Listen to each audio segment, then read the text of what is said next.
everyone, it's Lisa. Welcome back to my channel. Before we get started, go ahead and click that subscribe button if you're not already a subscriber, and click that bell button so you'll be notified every time I release a new video. In today's video, I'm going to be doing a review of the Arteza 48 count real brush pens, their watercolor pad, as well as their water brush pens.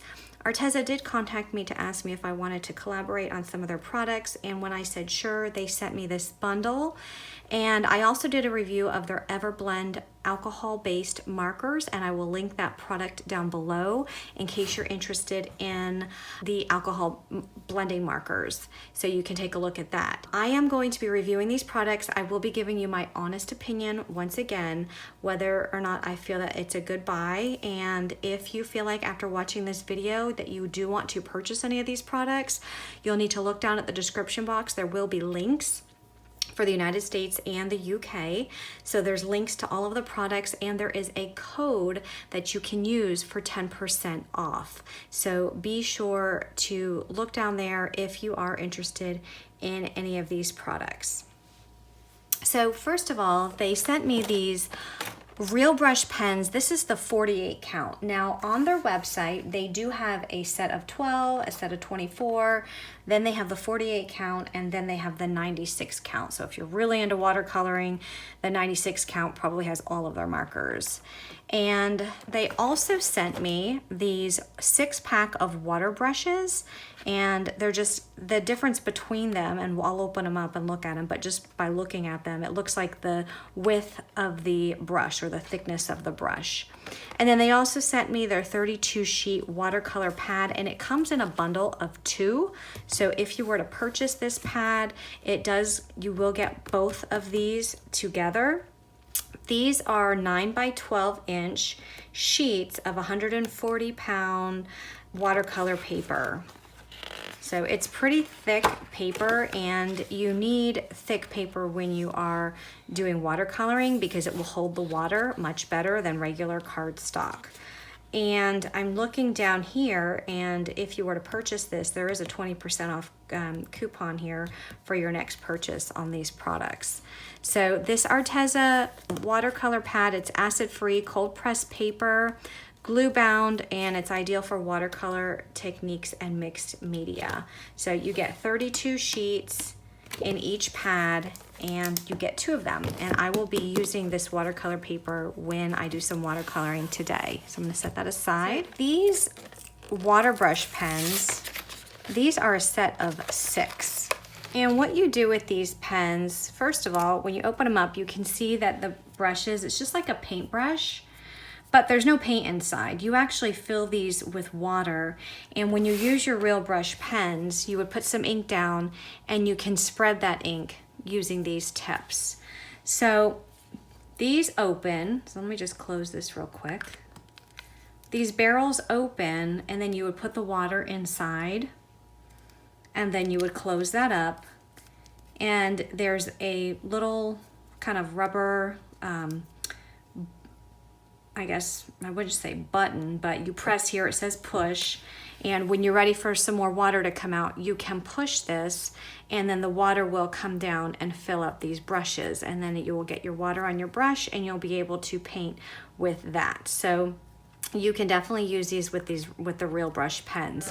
So as I said, there are 6 pens, and there's a small, medium, and large in the small brush, and then it looks like there's a small, medium, and large in the thicker brush. So this one must be the largest one and the widest brush that it comes with. And this one must be the medium, so I'll just kind of open these just so you can see the tips on these. And then this one must be the small, so you can see the difference in the thickness of, you know, what those brushes entail. So I would think that this larger brush you can use if you're doing backgrounds. You can have more, there's more bristles here, so you can actually spread your ink out and swish that ink down on the paper to do large backgrounds with that. Now for the other tip, it looks like you have a very fine tip. So if you're trying to get into some small spaces, you have the very fine tip. and then you have your medium tip, and then your larger tip. So these are more pointed, they're not as thick, and these again are good for getting into some small spaces when you're doing your watercoloring. So with the markers, again, these are 48 of the Real Brush water-based ink pens, and on the back of the package, it does list all of the colors that this comes with. And there's also a coupon on here, 20% off your next purchase. So it says that they have unique colors, they're blendable, and they have water-based ink, and it also includes a water brush pen. So it includes a water brush pen, so you don't have to purchase the extra set, but if you wanted to have a variety of tips, you can definitely do that. And they are non-toxic. Now these pens are not refillable. Now I don't know how much ink is in the barrel of these pens, but if your pen runs out of ink, you can go on Arteza's website and you can look and see what color you're missing, and you can buy a 4-pack of that specific color to replace whatever color runs out. Okay, so the markers, they come in these trays. So you can see we have 4 trays. So there's 4 trays of markers, and then it also includes your water brush pen. And this water brush pen, again, it works very similar to the ones that I showed you. So you do have your brush tip. Now, just to compare, I'm just gonna take out one of the fine ones. You can kind of see the difference in these. So the one that comes with the markers, it's much longer. You still have a nice point on it, but this one is a little bit smaller, and you know, you probably can still get into some of the fine small areas with the one that comes with it. Now, if you wanted to do backgrounds, you can still do it with this marker, but if you wanted more flexibility and be able to spread your ink much more, you obviously have that option with these tips. So this barrel, it twists open, and you fill it with water, you close it up, and then you just squeeze when you want the water to come out. And I'll demonstrate that in just a little bit. Okay, so that's the one that comes with the marker case. So let's just take a look at one of these markers. This is what the Arteza Real Brush markers look like. So it is a black barrel. It has the name Arteza on it. It says it's a Real Brush pen, and it gives you the name of the color, which this one is cadmium orange. I don't know where they get the names from. And then it has the number A140. And I'm not sure about the numbering system here. I tried to figure out the numbering system with the Everblend markers, and I had no luck. I couldn't figure out how they numbered their pens. But the A, I'm assuming, stands for Arteza, and then it has a number at the end. And yeah, I don't know what the 140 stands for. I don't know if they put them in order according to the colors. I'll have to look and play with that as I, you know, start swatching out my colors. But it does have the color on the tip. So if you wanted to store your markers face down, you can actually see your color there on the tip. And then it's also a clear tip here, and you can see the color through. Now, if we take the cap off, you can see what the marker looks like. It is a brush tip. That's why they're called Real Brush pens. And it actually has a tip like a paintbrush. So you can see all the bristles that are shown there. So these bristles actually, you know, they spread apart just like a paintbrush. Now, if you wanted to store your markers in these trays, obviously you could, but this is just plastic, and I think I would probably take them out and just put them in a tin or put them in a plastic container.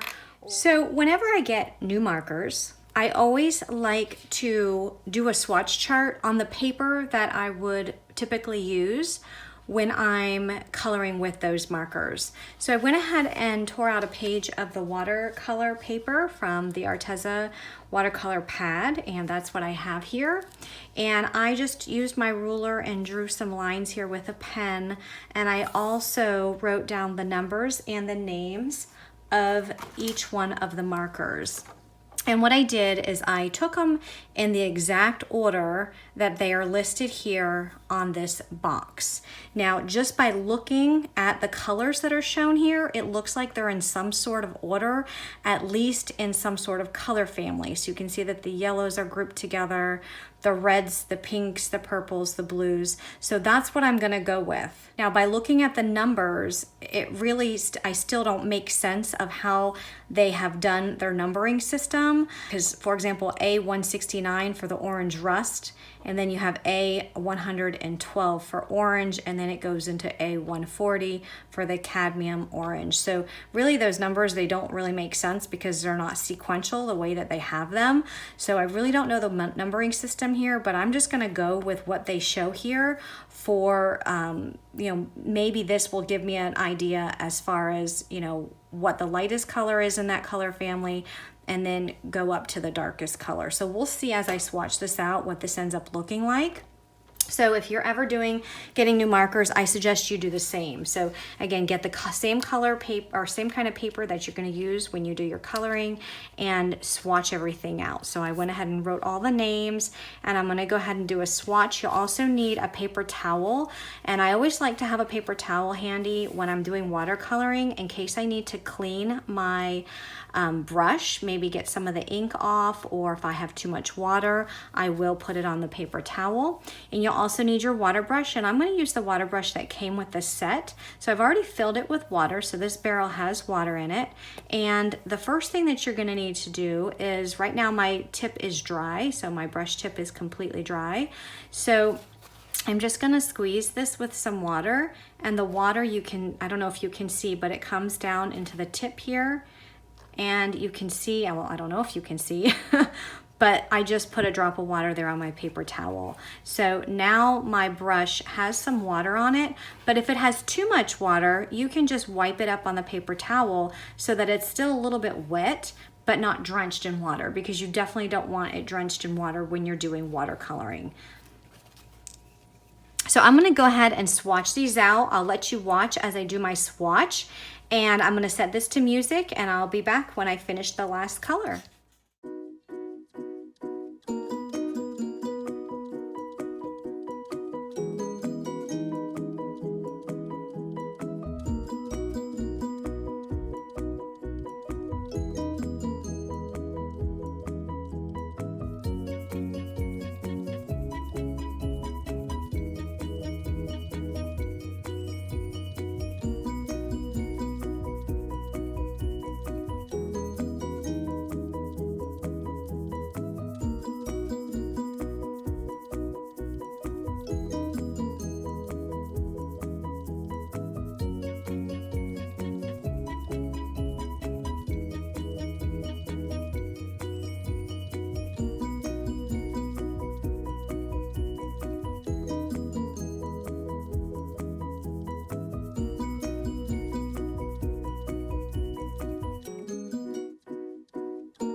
So here is my swatch chart. I think these colors are very vibrant, and I like the color choices that are amongst them. I love these blues. Some of these blues, this bright blue is gorgeous, and some of these pinks are really pretty. I do notice over here with some of the grays, like the fog gray, it kind of looks almost like it has an green tint to it, and I probably would put it more up towards this end. I don't know how they have it here between these two other grays. Like I said, the numbering system, I don't know, it's kind of wonky. But some of them, some of them, it took a little work to get them to blend. Like this orange color, this, what is it, cadmium orange. I think I probably can work in some more water here, where the marker that I laid down on the paper versus the water that I dragged out. So there's a little bit of a harsh line there. But some of them blended really nice, and then others probably could have used a little more work on my part. So you saw how I laid the color down initially, and then I took my water pen and I just extended that color to the right. And as you do that, it gives it almost like a gradient. So it starts with the dark and then it ends with the light color. And between each color, I was rinsing off my brush, because I did not want to get one color into the next, because then it wouldn't be the true color of that next marker. So you always, when you're going from one color to the next, rinse off just squeeze some water on your tip and then rinse it off on a paper towel.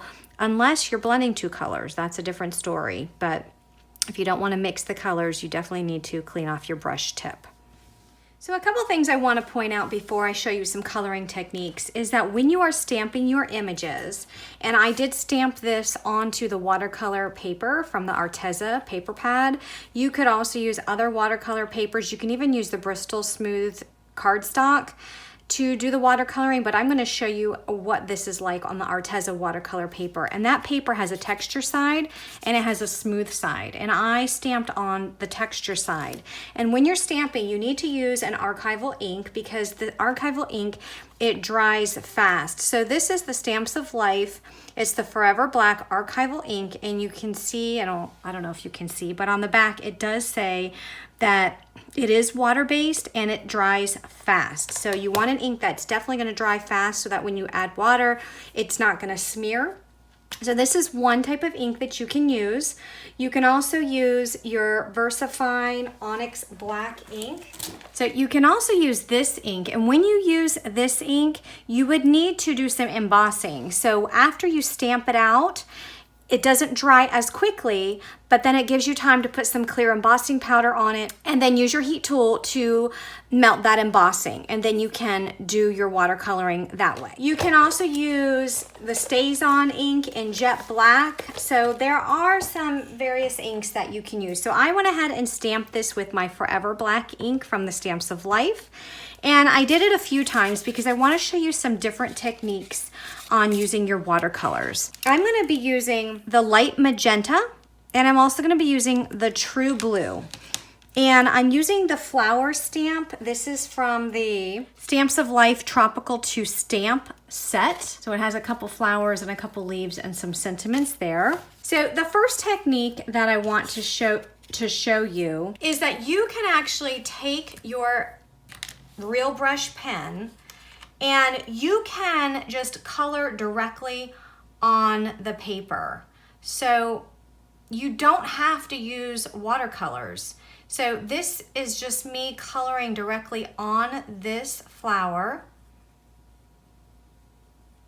And you can see how rich and vibrant that color is. So I didn't add any water.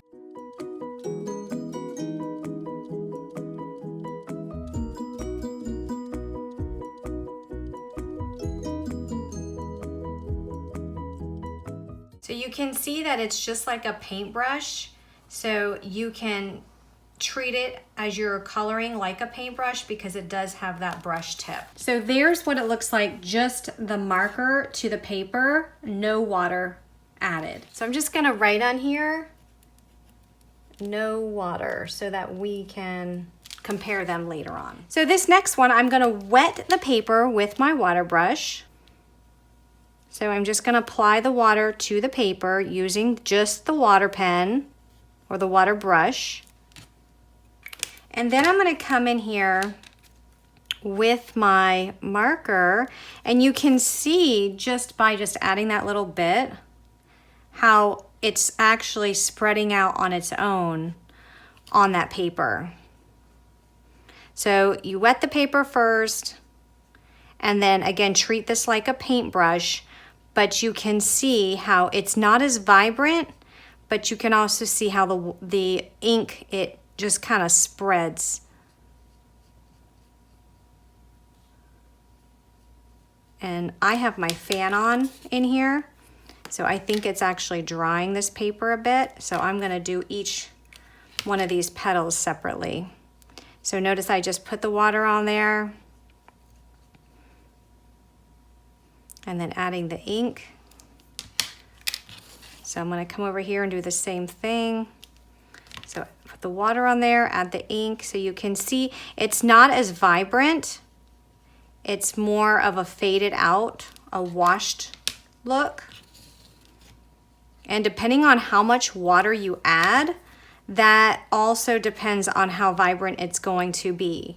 So it appears that I have more water here than I did over here. That's why this one looks a little bit more, a little bit darker.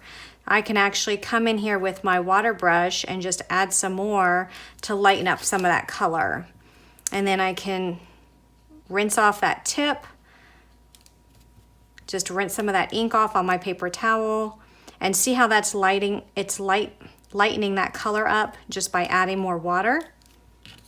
And let's go ahead and come in here and do the same thing. So again, this one, I think the water, I just didn't have a lot of water on the cardstock, or that water just dried really quick. But you can see how dark it was, and now I'm just adding water to smooth that out, and you can see how it's lightening up every time I add the water. So that's what kind of effect you're gonna get when you add your water to your page. So you can see the difference.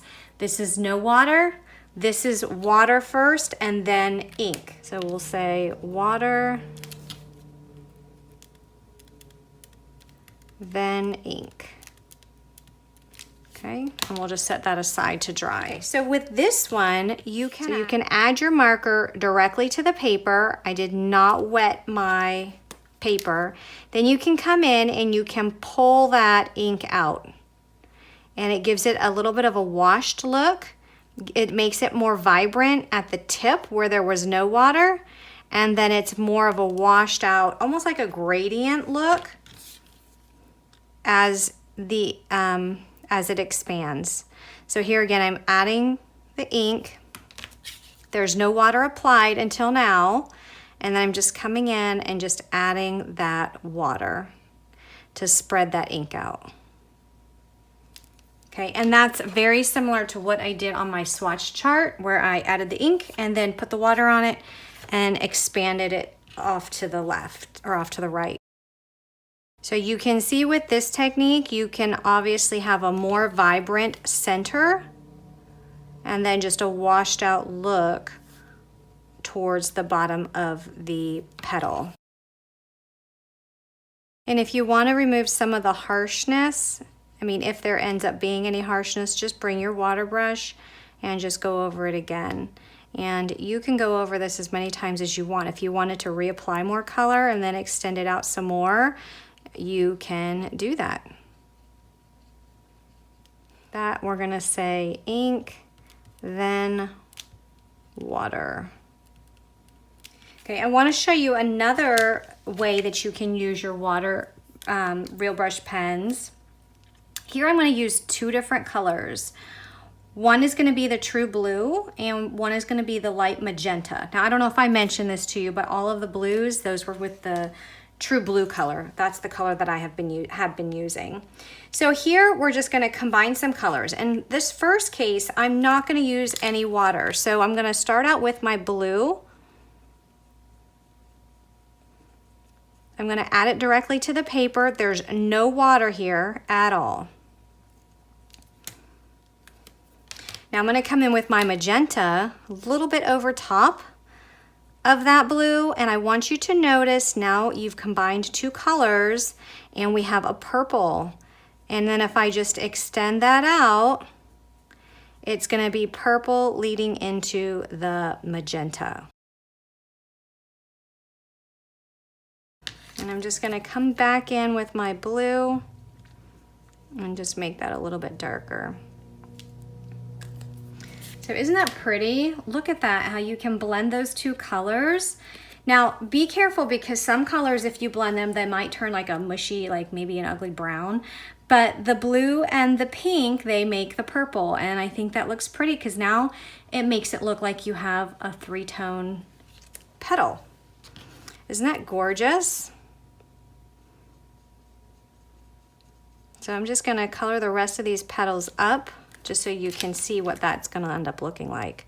So again, coming over with my magenta, it makes the purple, and then just extend out. Wow, that's gorgeous.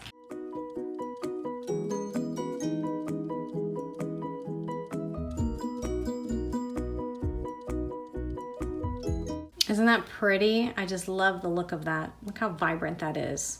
So when you don't add water, you get the very vibrant look of your marker. All right, so this next technique, we're gonna use those same two colors, only we're gonna add water so you can see the difference. So again, I'm gonna add my blue.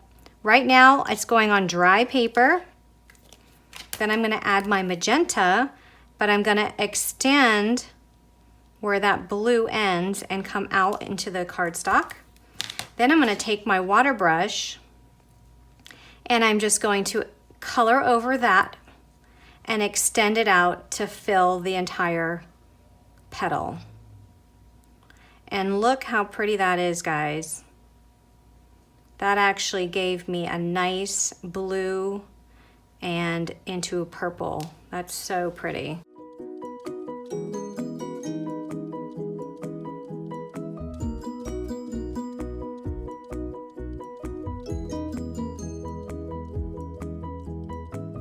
So look at that. That's with the watercolor by just adding the inks first, then adding the water to extend it to the petals. So remember, this one was just the ink with no water at all, just the inks, blending the inks. This one is blending those inks but adding it with the water, so blending it with the water. So look at the difference. So there's so many different possibilities that you can get with these watercolor markers. With this next technique, I just want to show you how you can then take your marker, add it to your acrylic block. So I'm just putting some marker down on my acrylic block, or if you have a glass mat or a piece of plastic, that will do as well, or maybe the wrapper to the packaging of one of your stamps. And then just take your water brush.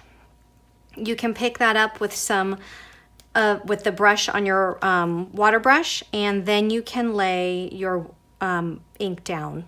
So you can see the difference here on how that ink comes out after you've added it to your block.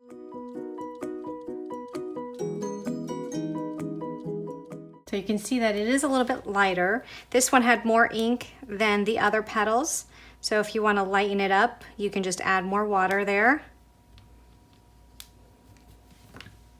So this last technique that I want to show you is using your marker. Watch this. I'm going to add my marker to my dry paper, and then I'm going to come in with my Spectrum Sparkle. This is my clear pen, and this is a brand new one, so I just have to squeeze and get some glitter down to the bottom. Now this, whatever you apply to, will show clear. The marker is clear, but it adds glitter. So now I can take this and I can extend that and just use this glitter pen like my water brush. And I think I might have had too much glitter in there.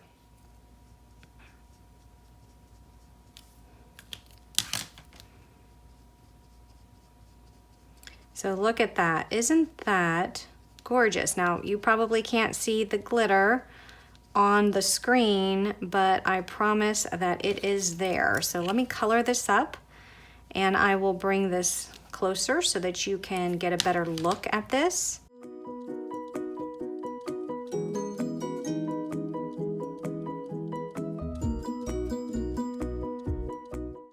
And and then just wipe off your glitter pen onto a paper towel. But I don't know if you can see the glitter that's on those petals.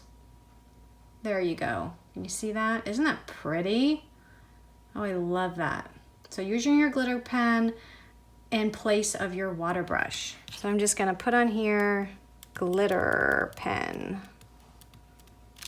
Okay, so let's take a look at all of these techniques. I want you to be able to see them next to each other. So we have this one, that is our glitter pen. So we did not use the water brush at all. So we added some ink and then we used our glitter pen to push that out. Now, if you wanted just to smooth out some of the harshness that's here at the bottom, you can just come back in with your glitter pen and just go over that to get rid of some of that harshness there. And even extend that out some more. Okay, and I just think that is so pretty.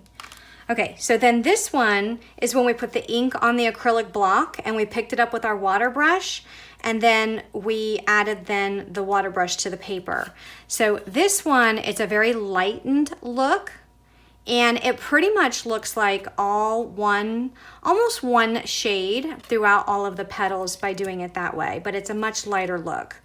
This one is when we added ink towards the bottom, and then we spread it out with the water. So you can see the difference between these two is that this one has a lot of ink closer to the middle part because we actually laid that ink down on the paper first.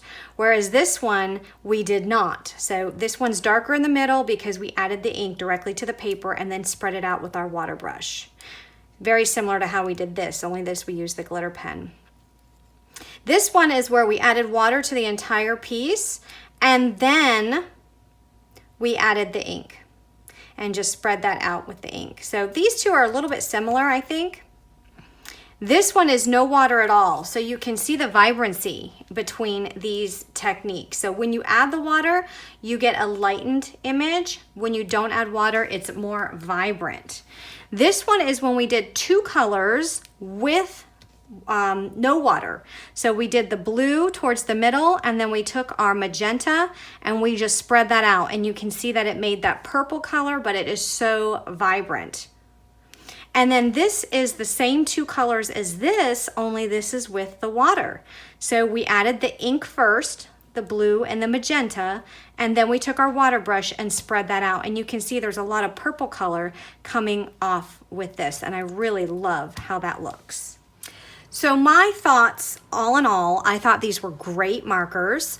I love the color selection and the vibrancy of some of these colors. I think they do offer a good color selection in this set of 48 markers that I have. I also think that they are reasonably priced. This 48 set is regularly priced at $44.99, plus you get your 10% discount by using my discount code below, which ends up being just as a regular price, even without the discount, they're under $1 a marker, which is a really great deal compared to some of the other pens that are out there on the market. And in my thoughts, because I've used these as well as the Zig, I like them both. I don't think you need them both. I think that these will do just as good of a job, to be honest with you. I am not an expert watercolor, I'm not an expert colorer, but I think that these are perfect for any type of watercoloring, and honestly, I have both markers and I do like them both, but if I was on a budget, I definitely would go for these because these are much more inexpensive. And if you wanted to, they do have a set of 12, 24, this was the 48, and then they have the set of the 96. So I will also be linking below. I have if you haven't seen my alcohol marker coloring with the review of the Everblend markers by Arteza, go check that out because that's also another option. So whatever type of marker you're looking for, whether it be the alcohol-based marker or the water-based marker, Arteza has both of those products, and they're for people that are on a budget, and they do a nice job. I'm also going to be doing another video on using these watercolor markers on making backgrounds for your cards. So stay tuned for that. So thanks for watching and have a great day, everyone. Bye-bye.